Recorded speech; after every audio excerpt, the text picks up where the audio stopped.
Voici le plan du cours. Donc les généralités, nous parlerons des définitions, propriétés principales, rôle, structure, classification et représentation des glucides. Nous donnerons des exemples de glucides cités ici. Nous parlerons des dérivés des oses, dérivés d'amines, dérivés acides. Nous parlerons aussi de la vitamine C, les osides, leur définition, comment ils se lient entre eux, des exemples, comment se fait leur hydrolyse pour digestion, les polysaccharides complexes, de structure, de rôle plus énergétique comme le glycogène, la cellulose, les glycosaminoglycanes. Nous parlerons des glycoprotéines et parlerons de la N- et O-glycosylation, la stéréochimie, nous donnerons des exemples, les glycanes, définition et propriétés, importance de la structure des sucres, et nous donnons des exemples sur en fonction de leur structure, comment ils sont utilisés par l'organisme, en parlant de index glycémique. Nous parlerons aussi de la coagulation et de différents rôles qu'ils peuvent avoir dans des structures importantes telles que les nucléotides, les cyclodextrines ou l'enveloppe du VIH. Les glucides n'ont pas seulement un rôle énergétique, ce sont aussi des éléments de structure. Bien sûr, ce sont des réserves énergétiques sous forme du glycogène dont nous reparlerons. Ce sont des composants de métabolites fondamentaux. Ils sont aussi considérés maintenant comme des signaux de reconnaissance et des déterminants antigéniques.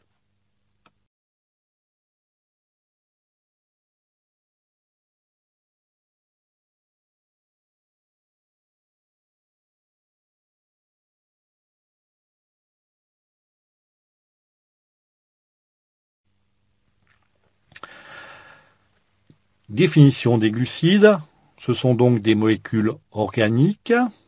Le carbone sont porteurs de fonctions alcool, alcool secondaire, alcool primaire, d'une fonction aldéhyde ou cétonique, donc c'est la fonction carbonique, parfois d'une fonction acide ou aminée.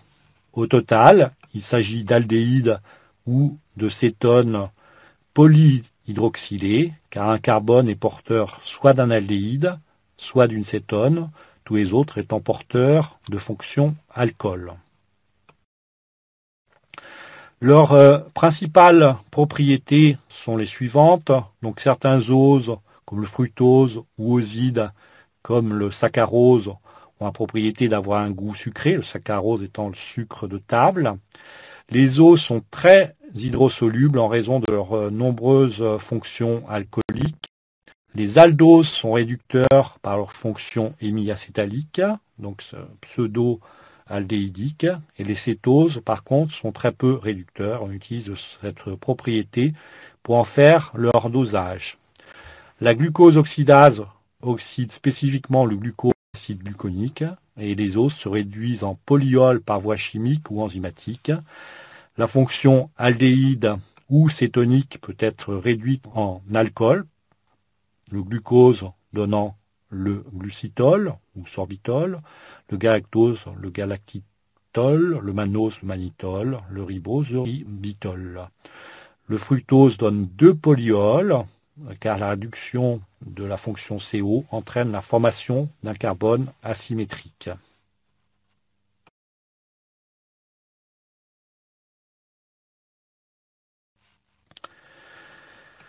Les carbohydrates, qu'on appelle aussi les saccharides, avec comme autre terme sucre ou glucides. Donc voici quelques définitions de base dont je vous laisse prendre connaissance, que je ne peux pas détailler, puisque l'essentiel est sur la diapositive. Quelle est l'importance en biologie des sucres ? Ils ont un rôle énergétique puisque 40 à 50% des calories apportées par l'alimentation humaine sont des glucides. Comme nous l'avons vu précédemment, ils ont aussi un rôle de réserve énergétique dans le foie et les muscles, donc avec le glycogène dont nous reparlerons. Il ne faut pas oublier aussi qu'ils ont un rôle structural. Ils interviennent comme éléments de soutien, par exemple dans les végétaux avec la cellulose, de protection et de reconnaissance dans la cellule. Ce sont aussi des éléments de réserve des végétaux et animaux, donc sous forme de glycogène pour les animaux ou d'amidon pour les végétaux, et des constituants de molécules fondamentales, par exemple les acides nucléiques, les coenzymes et certaines vitamines. En fait, ils représentent un fort pourcentage de la biomasse, car la plus grande partie de la matière organique terrestre est sous forme glucidique. Ils ont également un rôle économique, on ne va pas ici le détailler, mais c'est vrai que l'industrie du sucre est très développée sous différentes formes. La place du glucose est tout à fait particulière puisque c'est le principal carburant des tissus. C'est le seul carburant du fœtus. Il a un rôle fondamental car tous les glucides alimentaires sont absorbés sous forme de glucose ou convertis en glucose dans le foie. Tous les glucides sont synthétisés à partir du glucose dans l'organisme. Alors, comment peut-on faire la classification des glucides?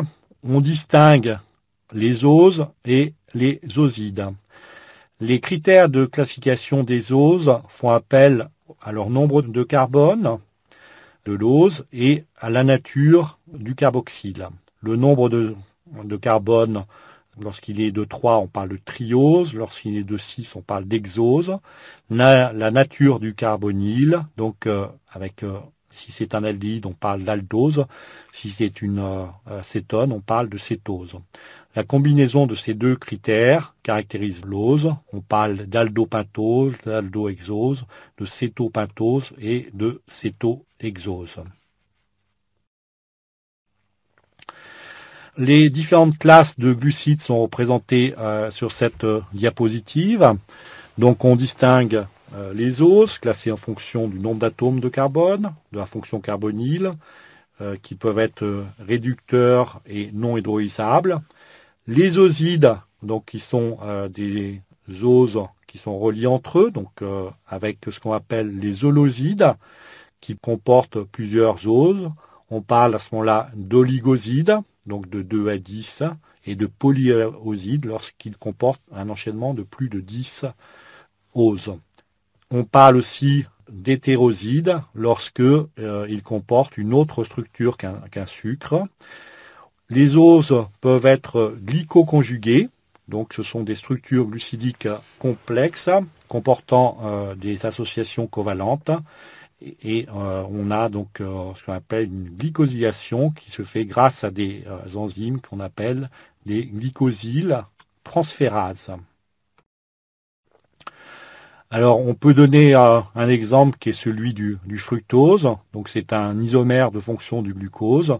Et il faut bien remarquer que certains sucres sont proches les uns des autres, comme ici l'exemple du fructose et du glucose, mais ont pourtant des propriétés biologiques extrêmement différentes. Le fructose, par exemple, étant beaucoup plus réactif avec les protéines que ne l'est le glucose. Un sucre particulier qui est le ribose, qui entre dans la structure des nucléotides et des acides nucléiques. Et ça illustre ici l'importance des sucres dans certaines structures de l'organisme, donc l'ADN. Alors, dans la structure des sucres, on peut parler de différentes formes d'isomérie. On parle donc à ce moment-là d'énantiomères, donc deux enantiomères, donc qui sont des antipodes optiques, ont les mêmes propriétés, à l'exception seule, donc leur pouvoir rotatoire de la lumière. Les anomères sont distingués par les lettres alpha et bêta. La forme est alpha si le groupe hydroxyle anomérique et le groupe CH2OH terminal sont de part et d'autre du cycle, et bêta s'ils sont du même côté. Deux épimères sont des stéréoisomères organiques qui ne diffèrent entre eux que par la configuration d'un seul et unique carbone asymétrique.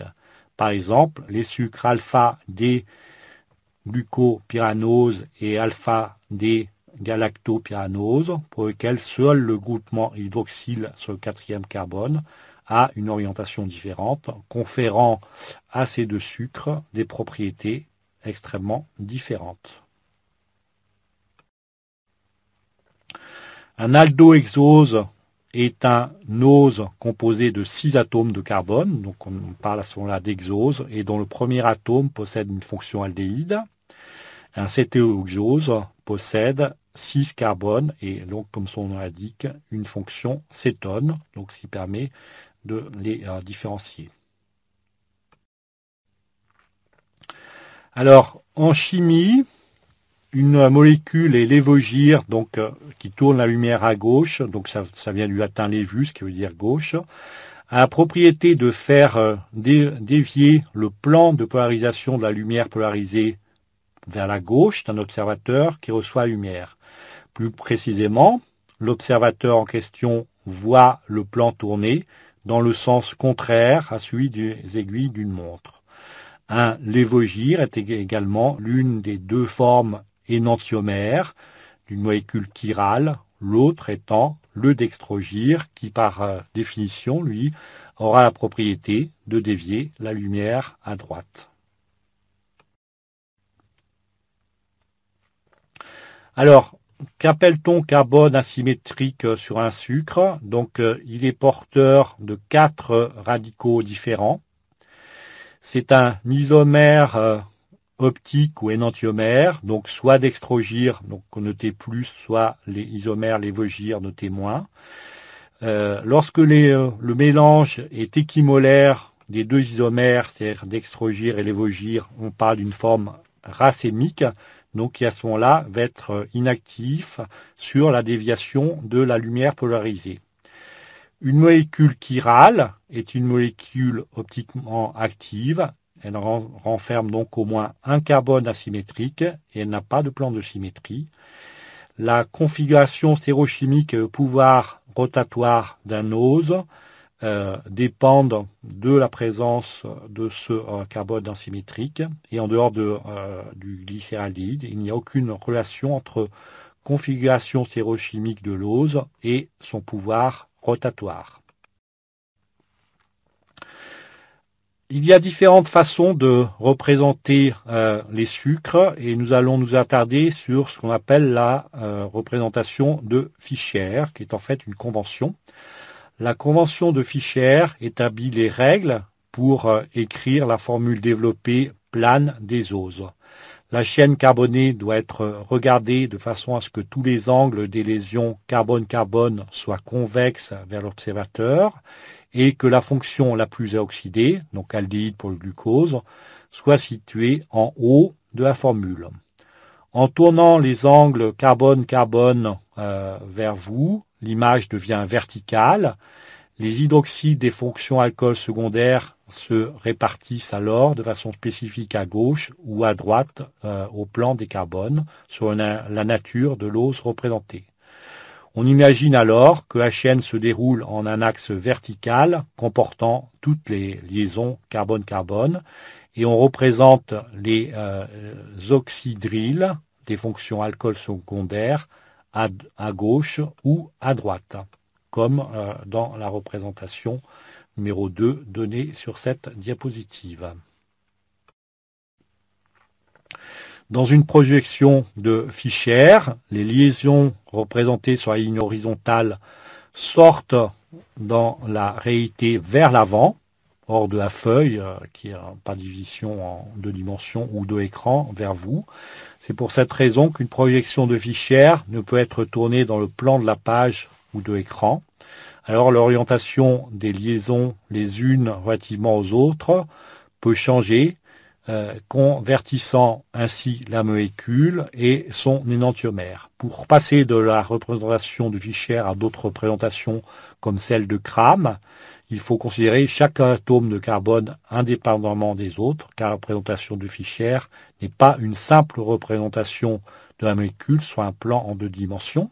Elle permet aussi donc d'avoir des projections soit vers l'avant, soit vers l'arrière de la feuille. Les représentations de Fischer sont le plus souvent utilisées en biochimie pour donner et illustrer les monosaccharides, mais elles peuvent être aussi utilisées pour les acides aminés ou pour d'autres molécules organiques, puisqu'elles permettent de dépeindre la stéréochimie, c'est-à-dire donc les structures tridimensionnelles d'une molécule.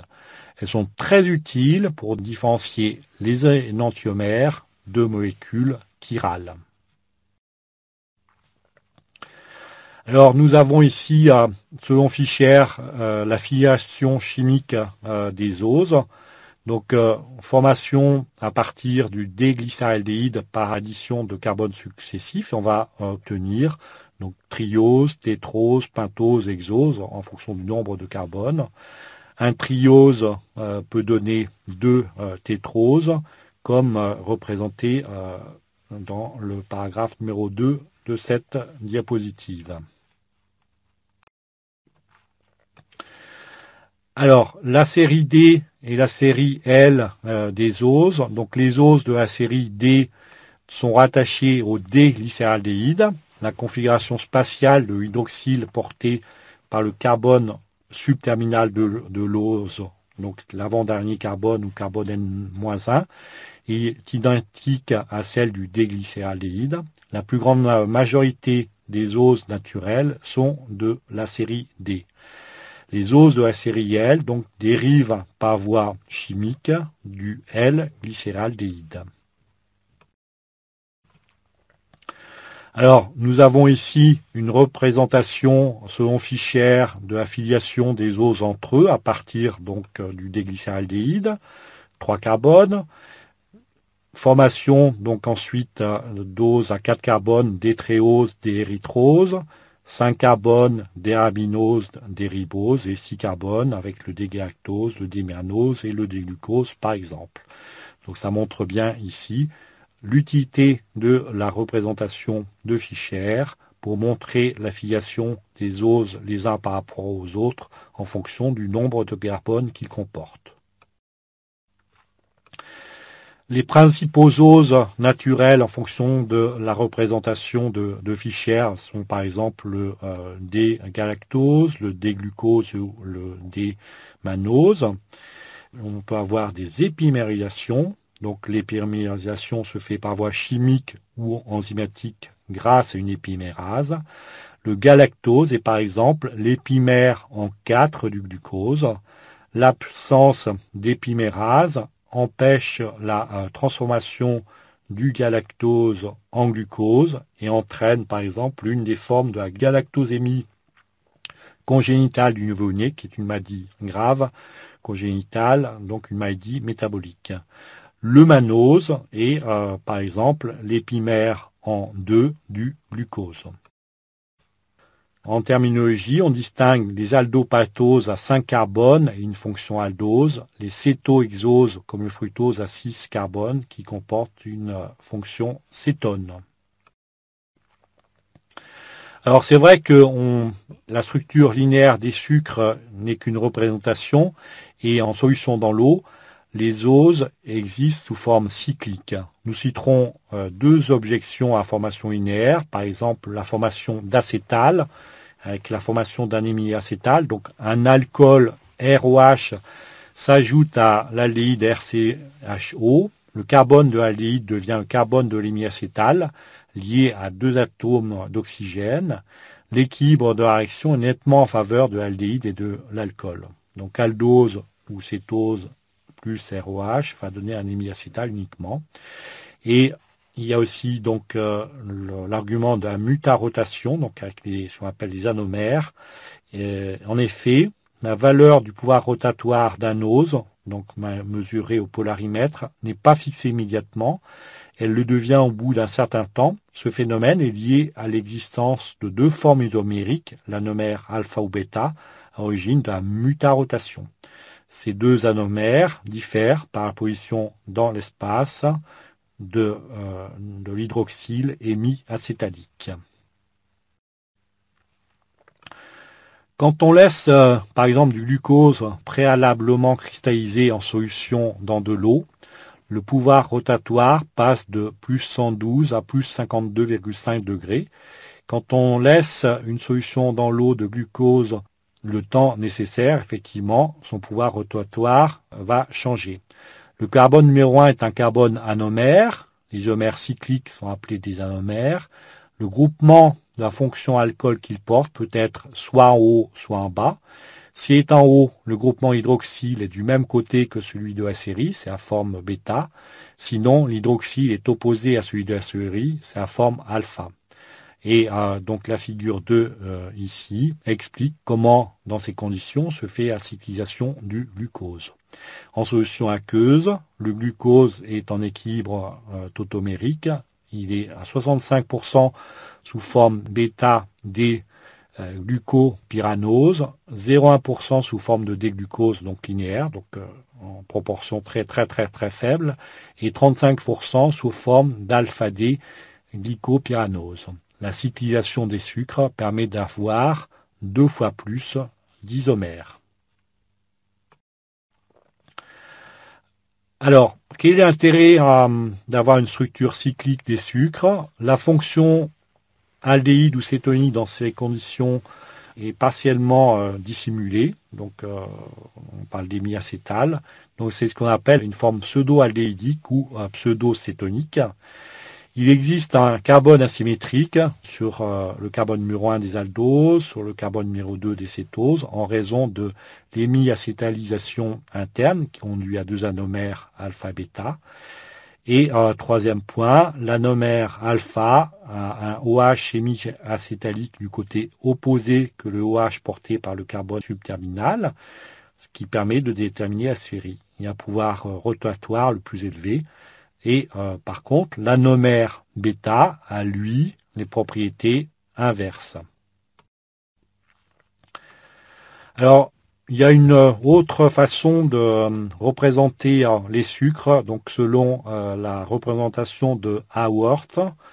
Les oses se cyclisent généralement sous forme furanique, donc sous forme de furane. Donc ce sont par exemple le ribose qui va donner le ribofuranose.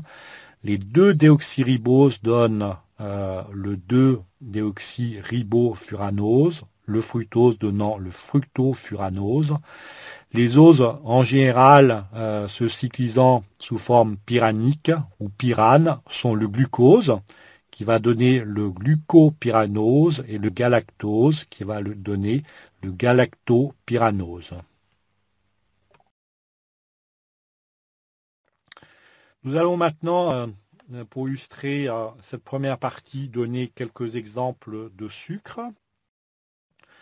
Par exemple, le D-glucopyranose, qui est le glucose naturel, donc dextrogir, est très répandu dans la nature. C'est le principal carburant de l'organisme et le carburant universel du fœtus. En effet, toute baisse de la glycémie chez le fœtus peut avoir des conséquences irréversibles sur son développement psychomoteur. La polymérisation du glucose va conduire au glycogène. On a vu que c'était une forme de réserve énergétique, donc à la fois dans les muscles et le foie. La glycémie et la concentration de glucose à l'équilibre dans le sang, il est de l'ordre de 0,8 g par litre, ce qui fait 4,4 millimoles par litre. Le glucose est réducteur et on se sert par exemple de la glucose oxydase qui va l'oxyder en acide aldonique et on se sert de cette réaction pour le doser. Comme son nom indique, effectivement, le pouvoir rotatoire du glucose est dextrogir, c'est-à-dire qu'il dévie la lumière polarisée vers la droite. Le dégalactopyranose donc vient dans la composition du lactose, qui est un galactose, un glucose. C'est un cérébrogalactoside du cerveau. Il intervient dans certaines structures cérébrales et certains glycolipides ou certaines glycoprotéines. Son pouvoir rotatoire est aussi dextrogir. Le démanopyranose est surtout présent, lui, dans les végétaux. Et par contre, c'est un composant chez l'homme des glycoprotéines et son pouvoir rotatoire est dextrogir. Défructofuranose furanose, donc on le trouve surtout dans les fruits, d'où son nom, donc le fructose. Son pouvoir rotatoire est lui lévogir, d'où son nom de lévulose. Il est présent en grande quantité dans le liquide spermatique chez l'homme, où il participe au mouvement des spermatozoïdes. Il est présent sous forme furanique dans le saccharose. Sa cyclisation se fait entre le carbone 2 et le carbone 5. Le déribofuranose, donc sa forme furanique est la forme habituelle des pentoses, et on a vu son importance dans la structure des acides nucléiques comme l'ARN.